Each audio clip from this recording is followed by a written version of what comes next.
You booked your ticket to Cuba, you are packed and ready to go. Well, there's still some things you need to know. Cuba, part 2.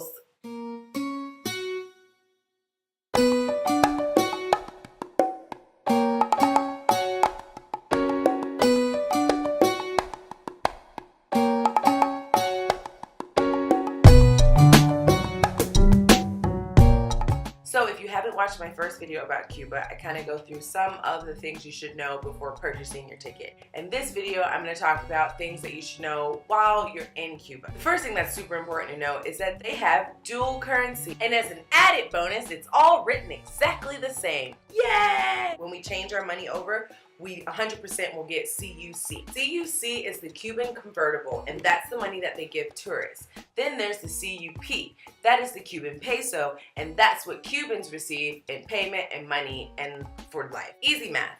It takes about 25 Cuban pesos, or CUP, to equal 1 Cuban convertible, or CUC. This largely isn't a problem because, like I said in my first videos, Cubans are pretty honest people. However, it is a very easy way to take advantage of a tourist. Make sure that if you pay in CUCs, you either get A, the equivalent of the CUP change amount, or you get CUCs back. You count the change that you get so that your CUP is equivalent to what you would have had if you had paid in CUCs. That's a mouthful. Next, I want to tell you about the visa process. You can purchase your visa to go to Cuba in the airport. In my experience, you just pay about $20. You get this card, you fill it out, and you keep it in your passport until you arrive to your destination. Just make sure that you check with your airline to get the exact thing for what happens with you. The other tip that I want to give you is if you're going to be traveling to Cuba, I would suggest that you have a portion of your trip have a weekday involved. Sunday fun day, not so much. I would say a Thursday to a Tuesday is good, Friday to a Tuesday. You definitely want 2 weekdays so that you can do things like go to museums or see different things or go to experience art, because you need a weekday so that you can see Cuba in all its vibrant colors. Like I mentioned in my previous video, you need to have snacks on deck.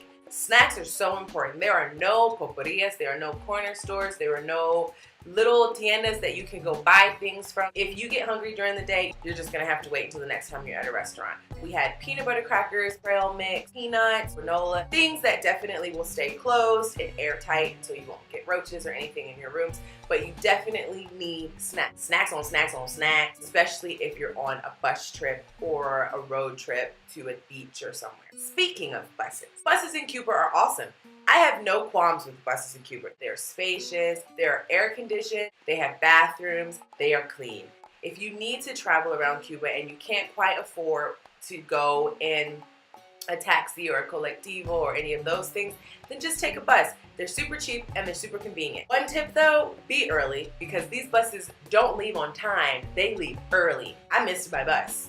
I'm gonna tell you honestly, I missed my bus and we were there at the time of departure. Definitely come 30 minutes early. It says it on the ticket, and you definitely need to check in for your bus. They will leave you, and then you'll just have to hop a taxi ride 5 hours up the road and double pay. Although it was kind of cool to be in like the old car, and then there was like this Chinese man who was like, oh my God, serendipity, we're all in the same car, blah, blah, blah, blah, blah. So it was fun, but you could avoid the inconvenience just by riding on top. Don't flush toilet paper down the toilet. Ladies, shout out to my friend, you know who you are. In a lot of countries, even first world countries, the pipes are really small because the country is old. You cannot pass sanitary situations or your toilet paper down those pipes.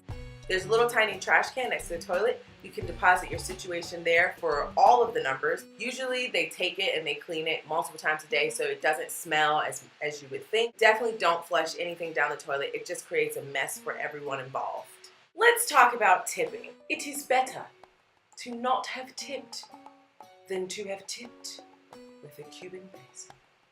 Cubans do not want you to tip them in the CUP because they know that you have the CUC. Story time. I sat down, I had my nice cute mojito, I was listening to some live salsa, people were dancing, it was cute. The band member came around with a basket to collect tips. I had just received the change for my mojito, which was in CUP, and I absentmindedly dropped it in the basket.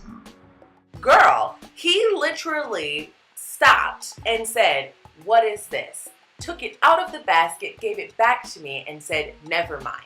So if you're gonna tip, just hanker down and pay that $1 CUC, because it'll save you a lot of embarrassment in front of a group of people and you had no idea you were about to offend. With regards to directions, everybody knows everything and nobody knows anything. Asking questions will just lead you this way, that way, this way, that way, that way, this way, this way, this way, that way, and you won't find your destination. So just get a map and keep it pushing, player. Sorry, I'm from Richmond. It happened. I know the novelty thing in Cuba are the old cars. The thing you have to realize is it's not a novelty. They all just have old cars. You don't always have to pay the first quoted price because it could be a tour that you don't actually want to receive. If you want to take a tour taxi, you can always haggle. I know a lot of times it doesn't feel right to haggle, but what you don't understand is that it's an expectation that you will haggle. So if you don't haggle, you will always just pay too much, which is fine. If you want to pay too much, hey, I'm not gonna do you, boo-boo, but you don't have to,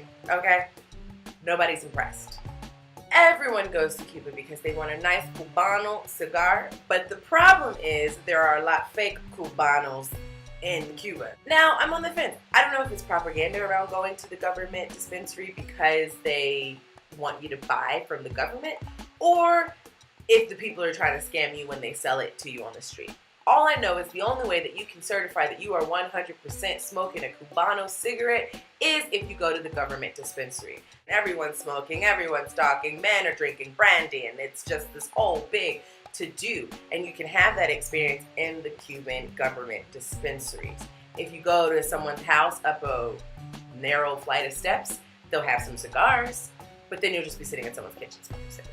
If you're there for a look in an Instagram photo, you can go whichever way you want and then tag that as a Cubano. Nobody will know the difference. But if you are a connoisseur of tobacco, then you need to take yourself to the government dispensary. So those are my survival tips for anyone heading to Cuba. If you have any questions, comments, concerns, leave it in the comment section below. Don't forget to like, share, subscribe, and I'll see you next time. Adios.